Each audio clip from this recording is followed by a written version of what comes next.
form is called opening the chest. We're going to turn the palms down. I'm going to bend the knees a little bit, but I'm keeping the back fairly straight, but relaxed. The chin tucked, bringing the arms down, like dropping the hands down towards the earth, but not bending down, not stooping down. I'm staying upright. Dropping the arms down, and then I'm coming up with the arms. Coming up with the arms. They rounded. The elbows are rounded.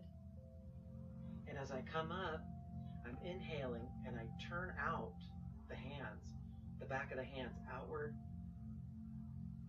Opening, opening. And as I open, I come up with my legs too. I straighten the legs a little bit.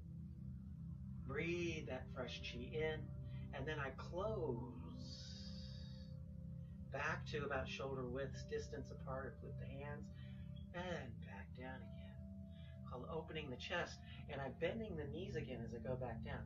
So this is from a side view. See, I'm still, the shoulders are still dropped, the arms are rounded. I'm turning the hands out, and I'm opening up, expanding,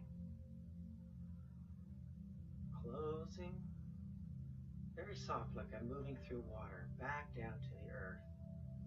And another time. You can do several sets. 3, 6, 9. Exhale and close. And then we'll come up. Inhale. Open wide. Again, the shoulders dropped. Tongue still on the roof of the mouth. Slight smile. Close. Back down.